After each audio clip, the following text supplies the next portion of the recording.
Assalamualaikum warahmatullahi wabarakatuh. Selamat datang kembali di channel Lintas Arwah. Klik subscribe dan aktifkan lonceng notifikasinya supaya kalian tidak ketinggalan kisah-kisah seram berikutnya. Oke, langsung saja kita mulai ceritanya.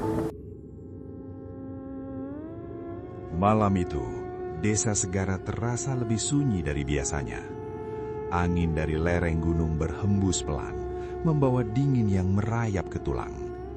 Pohon-pohon tinggi di pinggir jalan desa bergoyang seperti orang-orang yang mengintai dari kegelapan. Daun-daun kering yang berguguran sesekali bergesekan di tanah, menciptakan suara gemerisik halus yang justru menambah kesan mencekam. Arjuna baru saja turun dari motor bututnya di depan rumah kayu tua milik kakeknya. Tas ranselnya terasa ringan di punggung, tapi pikirannya dipenuhi beban yang terasa berat, seperti gumpalan awan gelap di atas kepala. Dia baru dapat kabar 3 hari lalu. Mbah Wiryo, kakeknya, meninggal mendadak. Kabar itu datang lewat telepon dari Bu Lastri, bibinya. Tubuh kakeknya ditemukan pagi-pagi sekali di dekat sumur tua belakang rumah, tergeletak tak bernyawa. Kulitnya pucat pasi, bibirnya kebiruan, seolah kehabisan nafas dan darah. Matanya terbelalak ke langit yang masih gelap, seperti melihat sesuatu yang mengerikan di saat-saat terakhirnya. Orang desa bilang itu sakit jantung, serangan mendadak yang biasa terjadi pada orang tua. Tapi Arjuna tidak percaya begitu saja. Dia ingat cerita masa kecil dari mbahnya, cerita tentang sumur keramat itu. Sumur gerbang kekayaan gaib, yang konon bisa memberikan kekayaan berlimpah, namun juga meminta tumbal nyawa sebagai balasannya. Pikiran itu berputar-putar di benaknya, menciptakan keraguan yang dalam. Arjuna mengetuk pintu rumah Kiraga, sesepuh Trah Wirayuda. Pintu kayu jati yang sudah usang itu berderit pelan saat dibuka. Kiraga muncul dengan sorot mata tajam di balik kacamata tebalnya. Wajahnya penuh keriput, garis-garis waktu terpahat jelas di sana, tapi badannya masih tegap seperti prajurit tua yang tak pernah menyerah. Rambutnya putih semua, diikat ke belakang dengan kain batik. "Masuk, nak. Sudah lama sekali kamu tidak kelihatan di sini," kata Kiraga. Suaranya pelan dan berwibawa sambil menggeser kursi bambu di ruang tengah. Lampu minyak menyala redup di meja, bayangannya menari-nari di dinding anyaman bambu, membuat ruangan terasa hidup namun juga menyimpan misteri. Arjuna duduk di kursi yang sudah sedikit reot, tangannya sedikit gemetar. Udara malam terasa lengket, seperti ada sesuatu yang tak kasat mata memperhatikan dari sudut-sudut ruangan yang gelap. "Ki, saya ingin tahu, kakek meninggal itu sebenarnya bagaimana? Orang-orang bilang sakit biasa, tapi kenapa mendadak sekali? Padahal setahu saya, beliau sehat-sehat saja kemarin-kemarin." Arjuna mencoba menahan kegelisahannya, tapi suaranya tetap terdengar sedikit bergetar. Kiraga menghela nafas panjang, menatap jauh keluar jendela kayu yang usang. Di sana, sumur tua itu samar-samar terlihat di kejauhan, diselimuti kegelapan. "Itu bukan sakit biasa, Nak Arjuna. Kakekmu, dia dekati sumur itu lagi. Terah kita, Trah Wirayuda, punya tugas berat. Kita harus menjaga sumur itu supaya energi gaibnya tetap seimbang. Kekayaan yang datang dari sana harusnya untuk kesuburan tanah, untuk kemakmuran desa secara alami, tanpa meminta nyawa orang lain. Tapi Trah Chandra Kirana, mereka selalu punya keinginan lain. Mereka ingin memanen kekuatan gaibnya bukan untuk keseimbangan, melainkan untuk pesugihan, untuk menjadi kaya raya dengan cara cepat. Dendam dari perang Rojopati dulu, itu belum lunas. Saya yakin mereka yang punya andil dalam kepergian kakekmu." Arjuna mengerintikkan dahinya, mencoba mengingat cerita samar-samar yang pernah didengarnya waktu kecil. Perang Rojopati? Perang apa lagi, Ki? Itu kan cuma cerita lama, legenda. Apa benar-benar pernah terjadi? Kiraga bangkit perlahan dari duduknya, menuju lemari kayu tua di sudut ruangan. Dari sana, dia mengambil sebuah kotak kayu hitam yang tampak sangat kuno. Dia membuka tutupnya hati-hati, seolah takut mengganggu isi di dalamnya. Di dalam kotak itu tergeletak sebuah keris dengan bilah yang berkilau samar di bawah lampu minyak yang redup. Ukiran naga melingkar di sepanjang bilahnya, tampak begitu hidup, seolah naga itu siap bergerak kapan saja. Ini keris Kalaweksana Arjuna. Ini pusaka terah kita. Dia adalah penjaga keseimbangan. Dia bisa mengusir energi jahat, melindungi kita dari santet atau ilmu hitam yang dilancarkan musuh. Kakekmu menyimpannya bertahun-tahun, menunggu saat yang tepat untuk menyerahkannya. Sekarang giliran kamu, pegang keris ini. Arjuna ragu-ragu.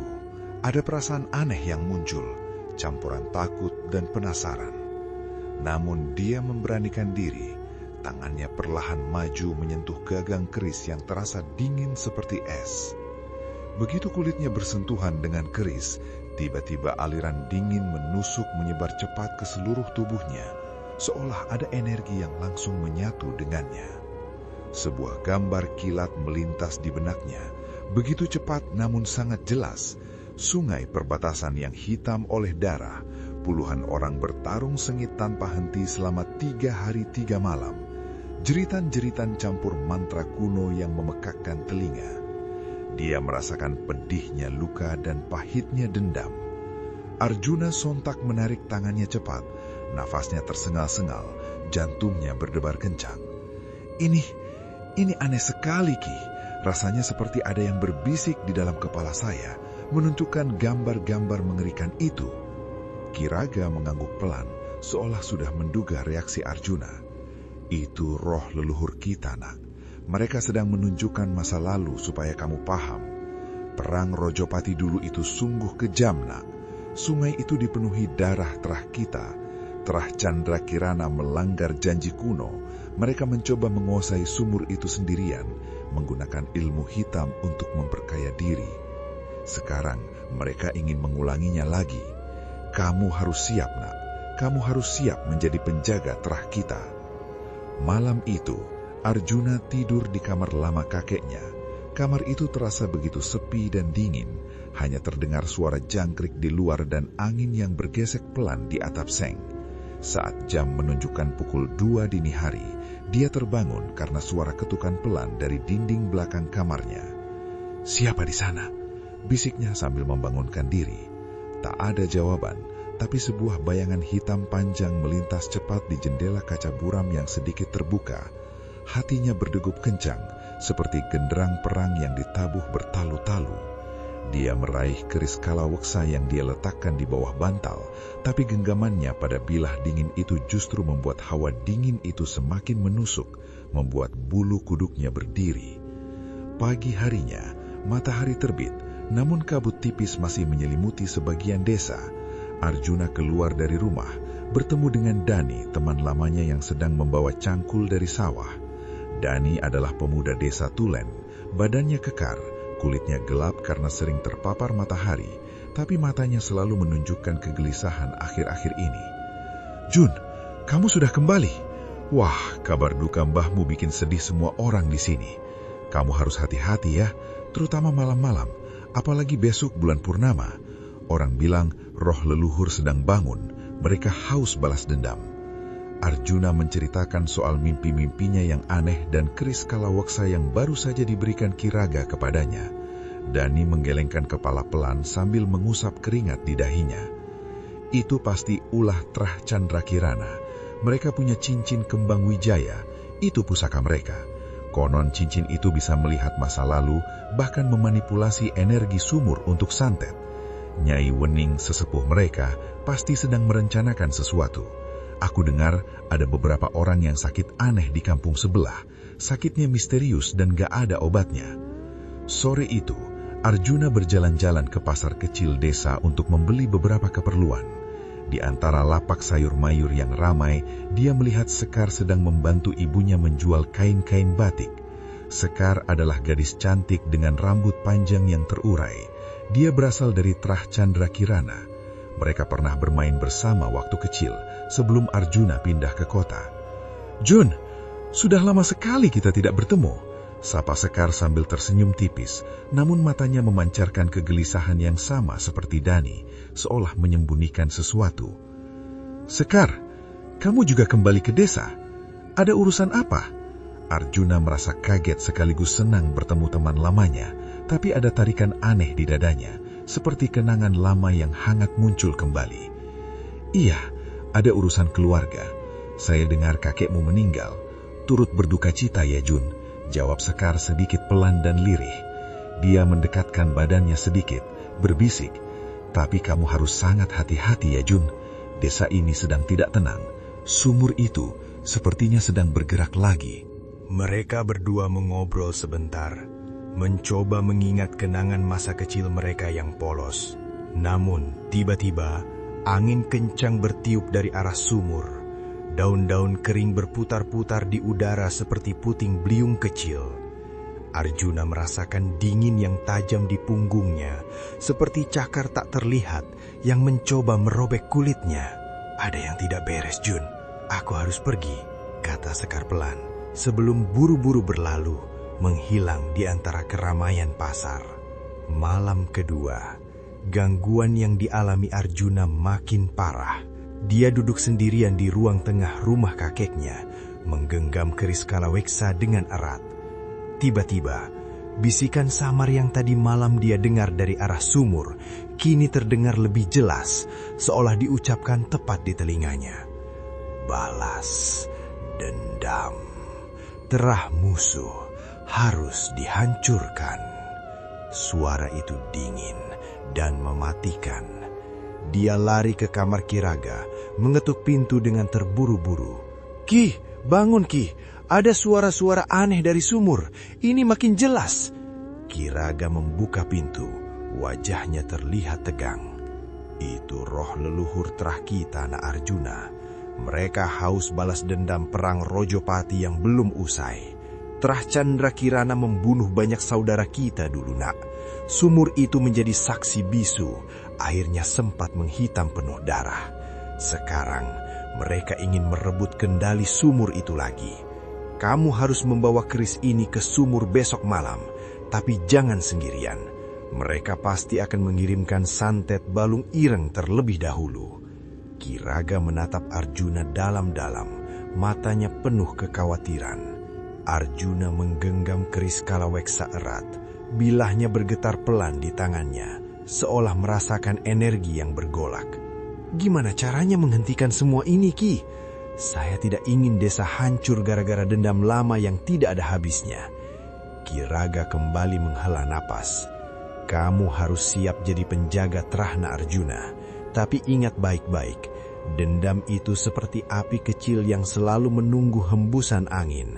Kalau kamu biarkan api itu menyala, seluruh desa, bahkan kamu dan Trah kita bisa hangus terbakar karenanya. Di luar rumah, kabut tebal mulai turun, menyelimuti desa seperti kain kafan yang basah, membuat jarak pandang terbatas. Suara daun bergesek di hempas angin terdengar pelan, namun di baliknya ada bisikan halus yang membuat bulu kudut berdiri, seolah ada banyak mata tak kasat mata yang mengintai. Ketegangan merayap masuk ke setiap rumah, ke dalam setiap hati penduduk, seperti ular licin yang siap melilit leher dan mencekik perlahan. Arjuna tidak tidur lagi malam itu. Matanya terus terbuka lebar ke kegelapan, menunggu dengan cemas apa yang akan datang selanjutnya. Pagi itu, meskipun matahari sudah muncul dan sinarnya mencoba menembus kabut tipis yang masih menggantung di beberapa sudut desa, Desa Segara tidak terasa cerah sama sekali. Suasana mencekam justru makin terasa, seperti ada awan gelap yang tak terlihat menyelimuti. Burung-burung enggan berkicau, hanya suara angin yang bergemuruh pelan dari arah perbukitan, membawa hawa dingin yang menusuk. Arjuna dan Kiraga duduk di teras rumah kayu yang menghadap ke halaman luas. 2 cangkir kopi hitam mengepul di meja, tapi aroma pahitnya tidak mampu menghalau kegelisahan yang menyelimuti mereka. "Ki, saya masih penasaran," kata Arjuna. Tangannya menggenggam keris kalaweksa yang ia letakkan di pangkuannya. Bilah keris itu dingin di pagi hari.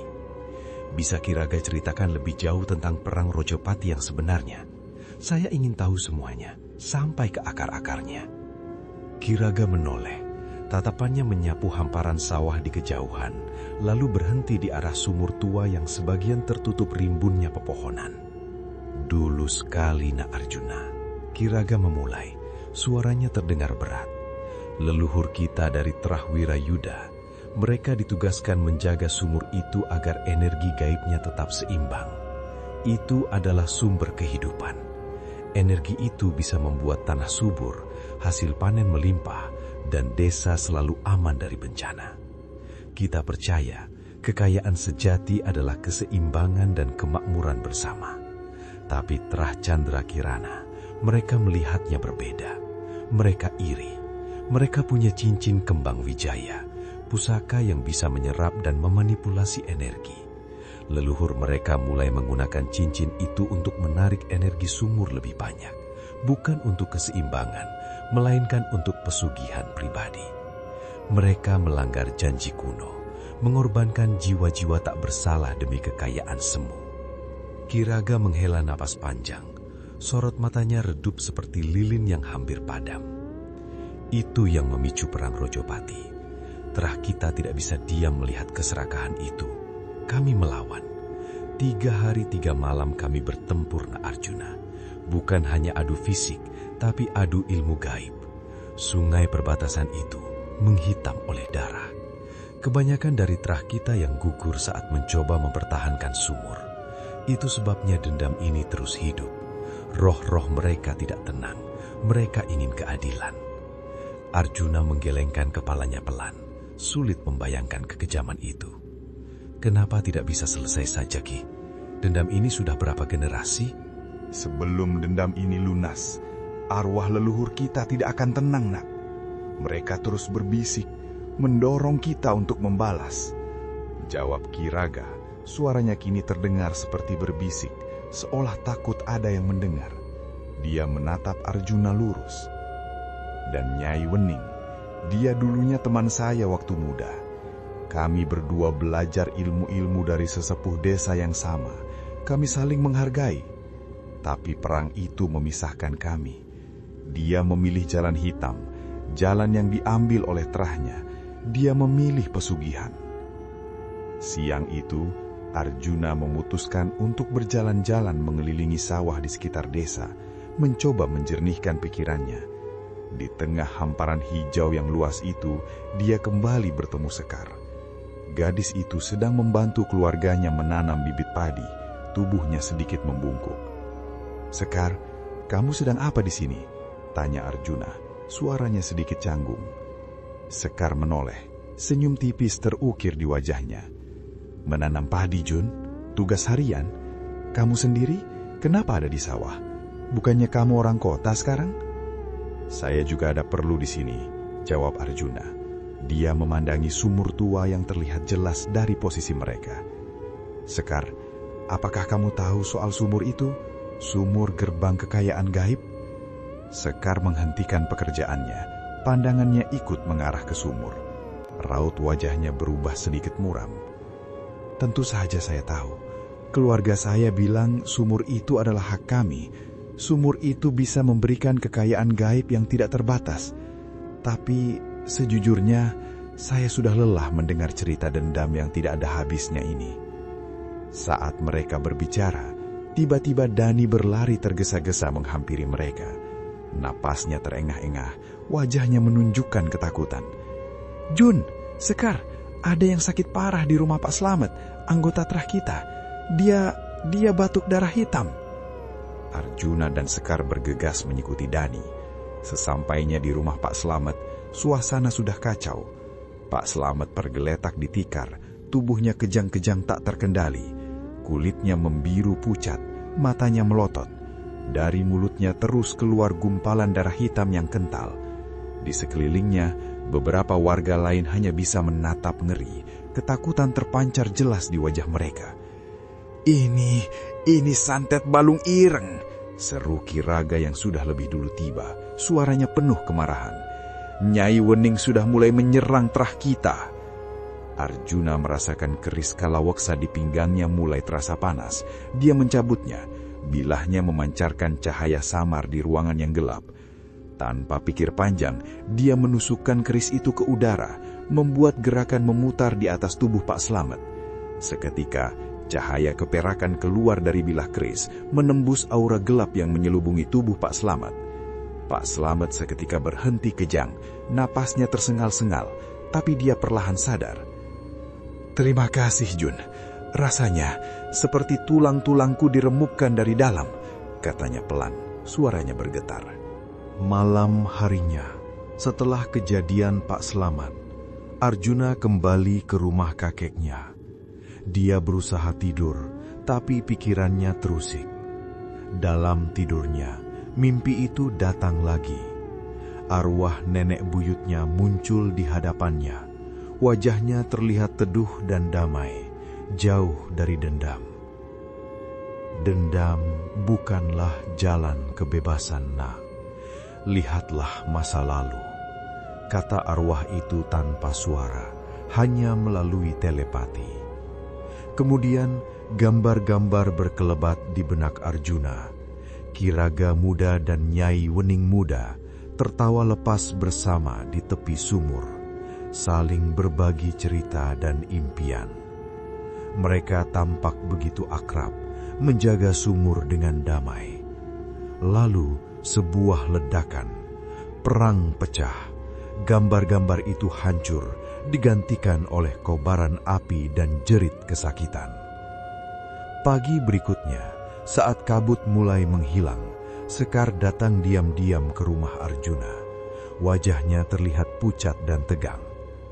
"Jun, saya mencuri cincin dari Nyai Wening," katanya, menunjukkan sebuah cincin dengan permata hitam yang berkilauan. "Ini cincin kembang Wijaya." Arjuna menatap cincin itu dengan waspada. "Apa kamu yakin membawa ini, Sekar? Itu berbahaya." "Saya harus tahu kebenarannya, Jun," jawab Sekar, suaranya penuh tekad. "Cincin ini panas sekali kalau saya pakai. Sentuhlah, kamu akan melihat sesuatu." Arjuna menyentuh cincin itu perlahan. Sebuah visi kembali muncul. Nyai Wening muda menangis histeris di samping tubuh keluarganya yang tergeletak tak bernyawa, dikelilingi kehancuran akibat perang Rojopati. Dendam itu lahir dari kepedihan yang luar biasa. "Saya ingin membuktikan bahwa dendam ini salah, Jun, bahwa ini hanya akan membawa kehancuran. Kita harus bertemu di Sumul nanti malam. Kita satukan pusaka ini," kata Sekar, menatap Arjuna penuh harap. "Mungkin hanya dengan itu kita bisa tahu bagaimana mengakhiri semuanya." Arjuna mengangguk pelan, setuju. Tapi saat mereka berpisah, kabut hitam tebal tiba-tiba muncul dari balik pepohonan, menyelimuti mereka berdua sesaat. Sebuah bisikan serak terdengar sangat dekat, seperti ada yang berbicara di belakang leher Arjuna. "Pengkhianat, kalian akan mati." Arjuna merasakan cakar dingin mencengkeram lengannya, terasa perih. Dia melihat ada bekas goresan darah muncul di kulitnya. Ketegangan semakin naik, seperti pintu neraka yang mulai terbuka perlahan, menyajikan kengerian yang tak terbayangkan. Arjuna kembali ke rumah Kiraga, tapi Kiraga sudah menunggunya dengan wajah murka. "Kamu bertemu Sekar? Kamu tidak boleh percaya pada Trah Chandra Kirana, mereka licik.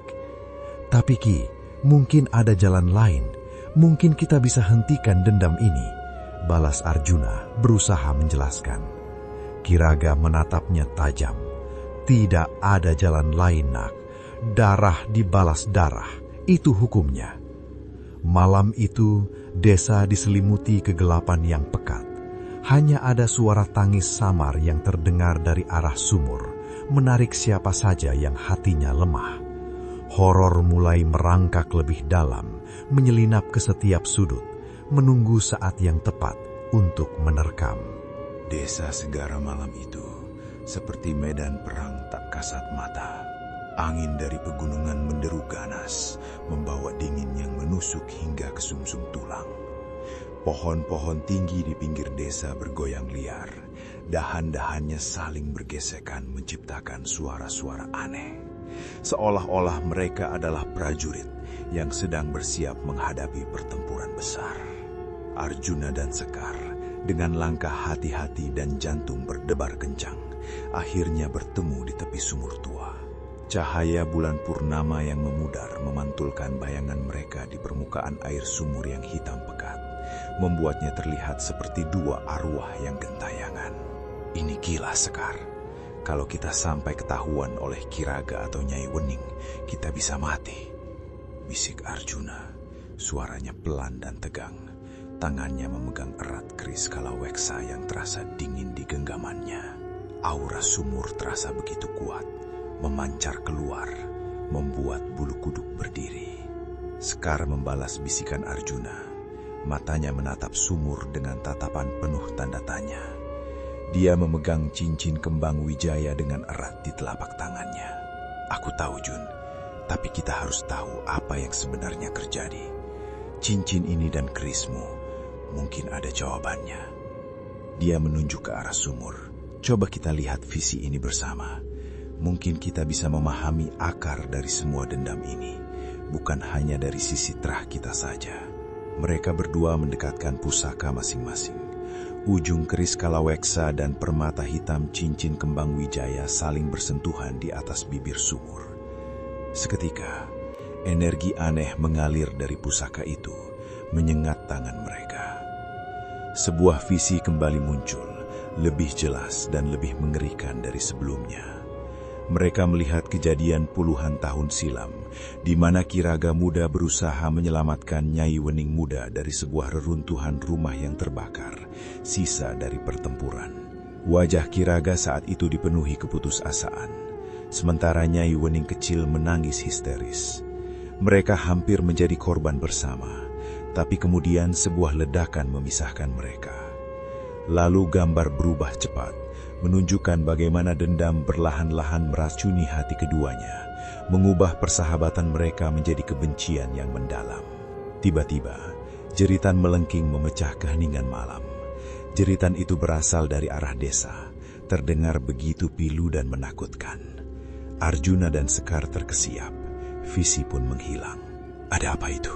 Tanya Sekar, wajahnya pucat. Itu dari arah rumah Kiraga. Ayo, kita harus kembali, seru Arjuna, menarik tangan Sekar. Mereka berdua berlari sekuat tenaga, menerobos kegelapan dan kabut yang mulai turun lagi. Sesampainya di rumah Kiraga, suasana sudah kacau balau. Beberapa anggota Terah Wirayuda terlihat panik. Beberapa lainnya tergeletak lemah di tanah. Pak Slamet, yang kemarin sempat pulih berkat keris Kalaweksa, kini kembali kejang-kejang. Tubuhnya berguling-guling di tanah, mulutnya berbusa hitam, dan matanya melotot ke atas. Kiraga berdiri di sampingnya, wajahnya dipenuhi amarah dan keputusasaan. "Ini sudah keterlaluan!" teriak Kiraga. Suaranya pecah, matanya menatap tajam ke arah kegelapan di luar rumah. Mereka menyerang lagi. Serangan santet ini semakin kuat. Kita tidak bisa diam saja. Kita harus membalas. Kita harus menyerang balik. Sekarang juga. Arjuna mencoba menenangkan Kiraga. Suaranya pelan namun tegas. "Ki, tunggu dulu. Jangan terburu-buru. Mungkin kita bisa mencari cara lain. Mungkin kita bisa bicara baik-baik dengan Nyai Wening, mencari jalan tengah." Kiraga menoleh ke arah Arjuna. Tatapan matanya begitu tajam, seolah sedang melihat musuh. "Bicara? Bicara apa lagi, Nak Arjuna? Dia musuh kita. Dia hanya akan mengulur waktu untuk memperkuat serangannya. Kita tidak bisa lagi percaya pada Terah Candra Kirana." Di sisi lain desa, di sebuah rumah tua yang gelap, Nyai Wening juga sedang mengumpulkan anak buah Terah Candra Kirana. Suasana di sana tidak kalah mencekam. Asap kemenyan mengepul tebal, memenuhi ruangan dengan aroma yang aneh, membuat pandangan sedikit buram. Nyai Wening duduk bersila di tengah. Wajahnya dilukis dengan arang hitam, matanya menyala merah. "Anak-anakku," suaranya serak dan berat. "Santet Balung Ireng harus terus dilanjutkan.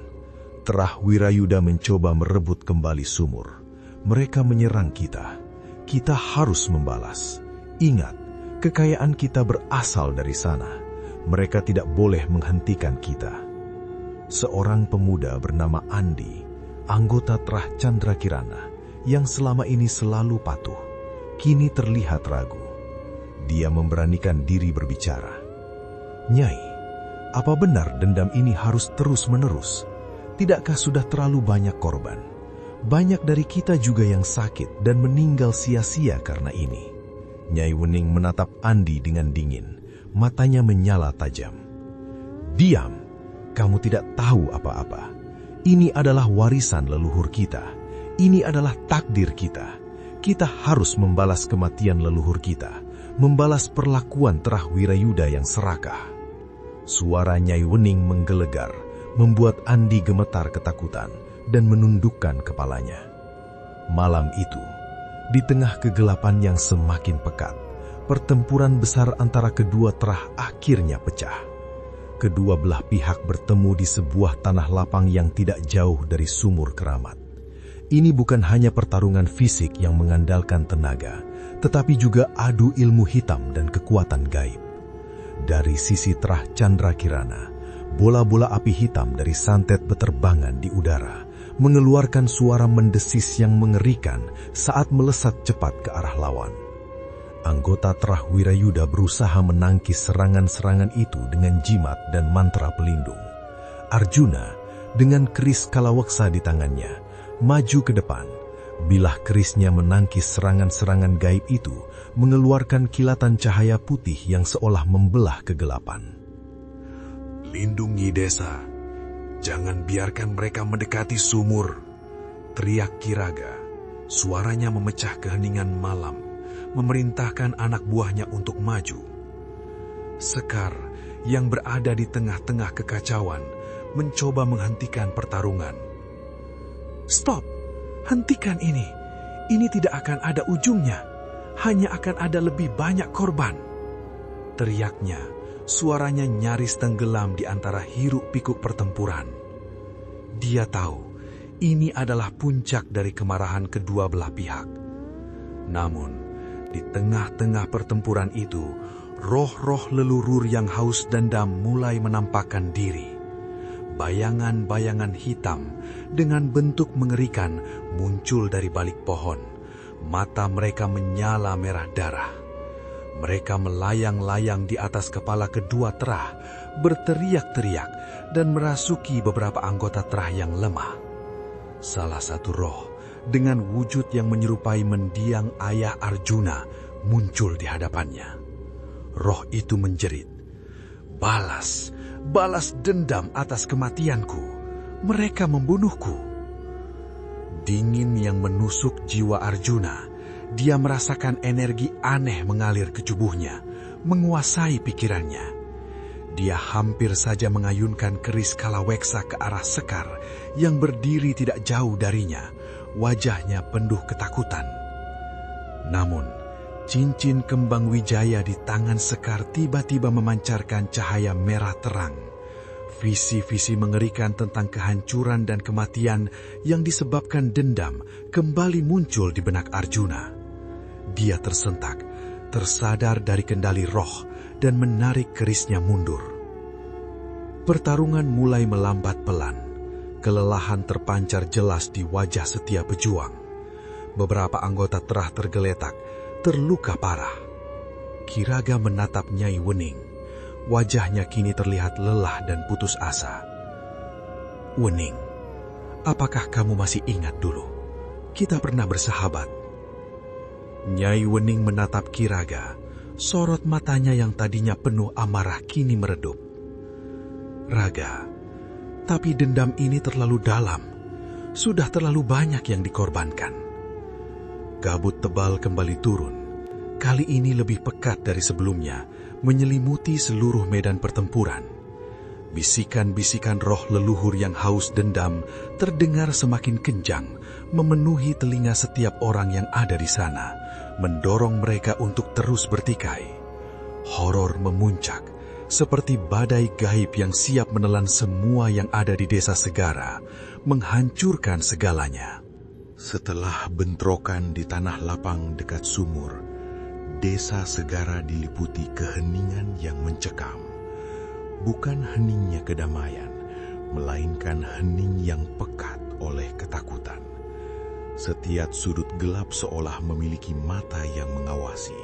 Setiap bayangan bergerak menyimpan ancaman. Arjuna kembali ke rumah kakeknya. Namun dia tidak bisa tidur.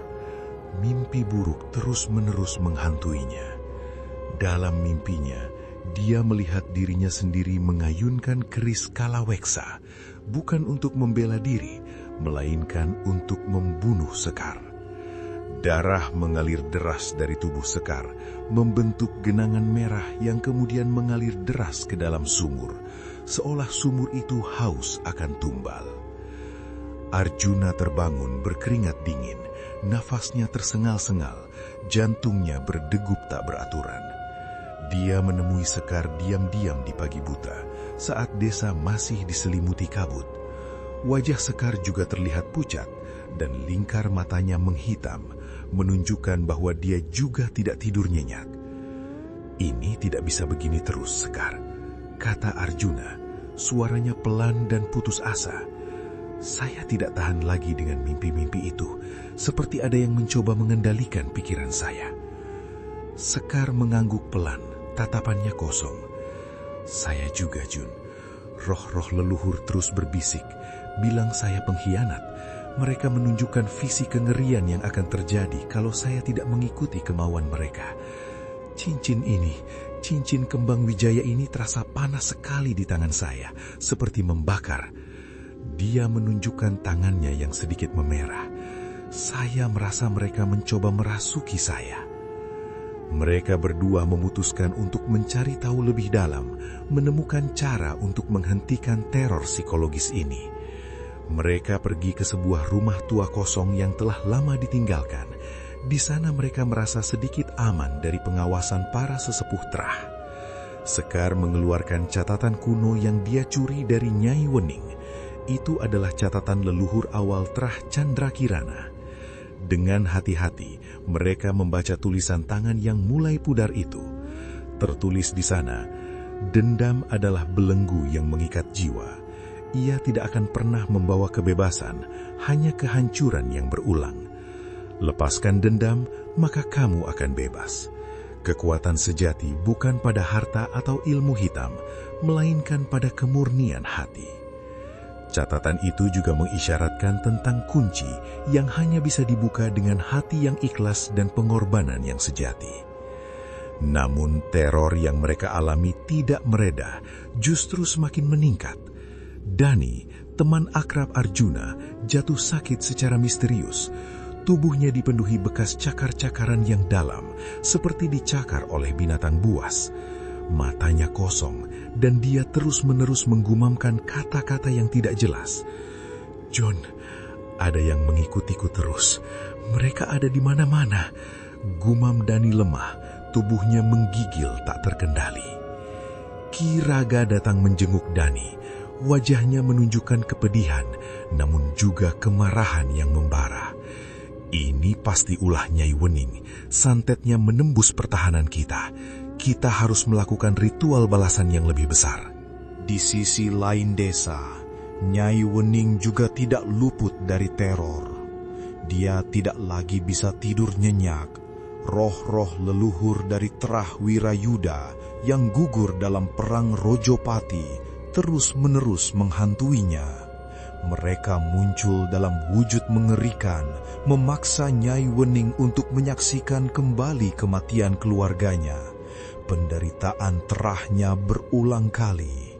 Dia sering ditemukan duduk meringkuk di sudut ruangan, tubuhnya menggigil ketakutan, bibirnya komat kamit memohon ampun.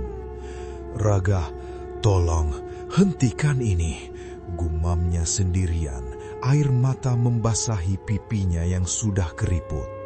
Arjuna dan Sekar sendiri, teror psikologis yang mereka alami hampir membuat mereka gila. Roh-roh leluhur dari kedua Trah terus-menerus memanipulasi pikiran mereka, menciptakan ilusi-ilusi yang mengerikan. Suatu malam, di rumah kakek Arjuna, bayangan ayah Arjuna muncul dengan wajah penuh amarah, menuduhnya bersekutu dengan musuh. Bersamaan dengan itu, bayangan arwah kakek Sekar muncul, menuduh Sekar sebagai pengkhianat Trah. "Kamu pembunuh kakekku! Kamu ingin menghancurkan Trah Wirayuda!" teriak Arjuna, suaranya dipenuhi amarah yang bukan miliknya. Keris Kalaweksa terhunus, diarahkan ke Sekar. "Bukan, kamu yang bohong. Kamu ingin memusnahkan Trah Chandra Kirana," balas Sekar, matanya memerah menahan tangis.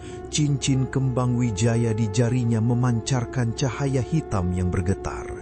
Dia juga mengarahkan cincin itu ke Arjuna, seperti ingin melempar energi. Namun, di tengah amarah yang membabi buta, mereka saling menatap. Di mata masing-masing, mereka melihat ketakutan dan penderitaan yang sama. Mereka sadar bahwa ini semua adalah ilusi, tipuan roh-roh yang ingin mereka terus bertikai. "Ini bukan saya, Jun. Ini bukan kamu," kata Sekar. Suaranya pelan dan bergetar, air matanya mulai menetes. Arjuna menurunkan keris Kalaweksa, nafasnya memburu. "Kamu benar, Sekar. Ini bukan kita. Ini dendam mereka. Kita harus satukan pusaka ini dan melepaskan dendam. Ini satu-satunya jalan." Tetapi roh-roh leluhur tidak tinggal diam.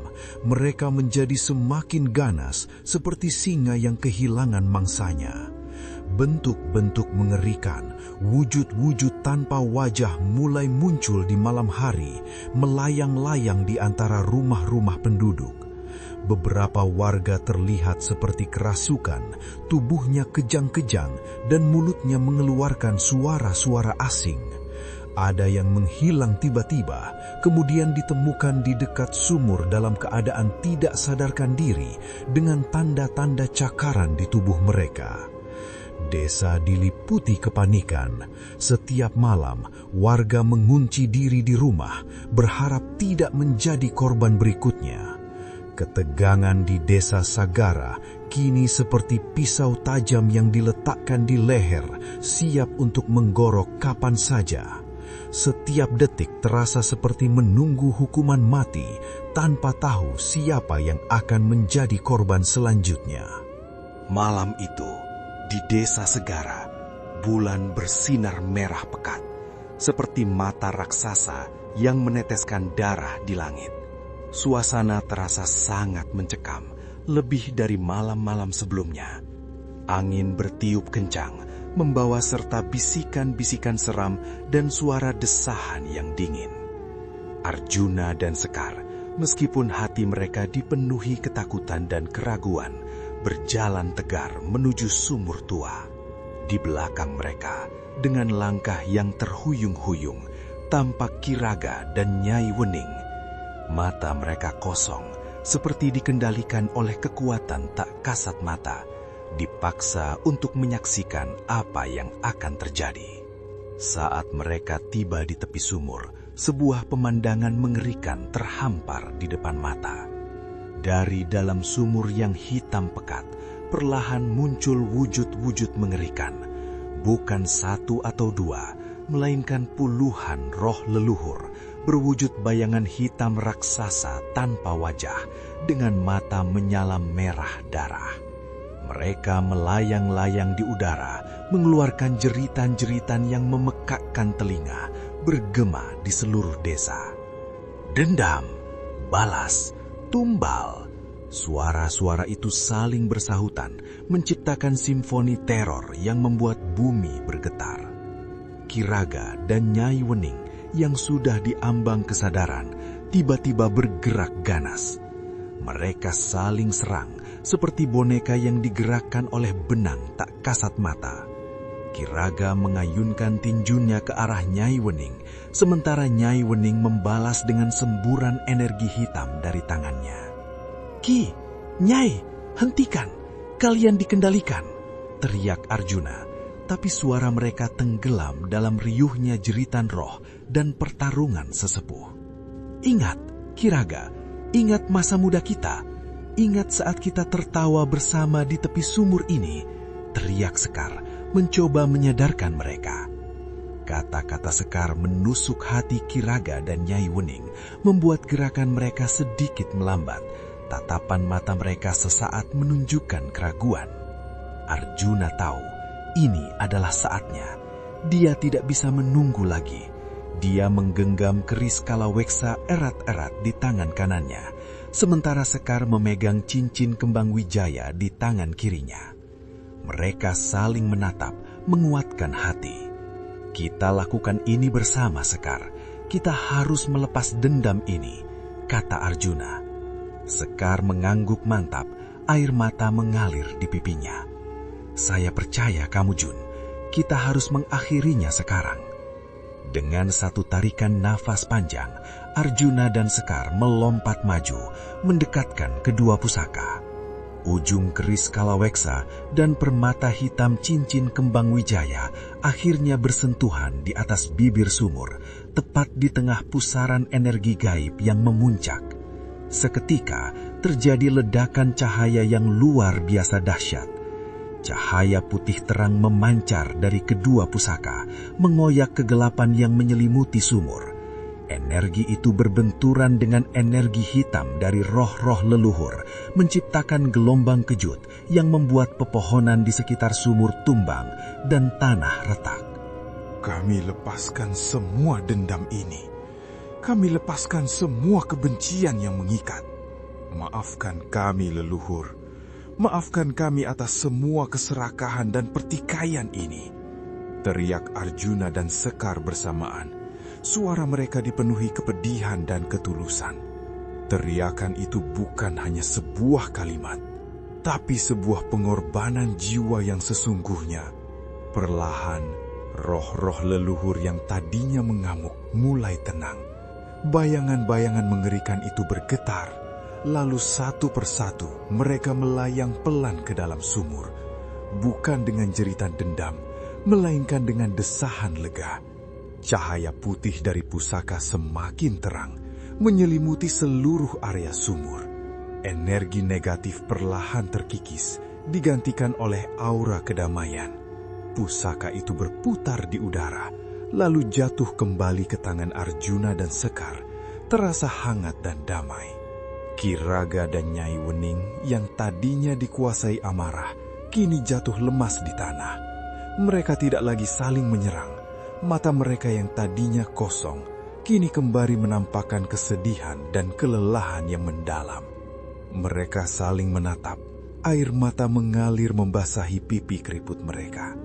Terima kasih, akhirnya damai, bisik Nyai Wening. Suaranya pelan dan bergetar, tatapannya beralih ke Kiraga.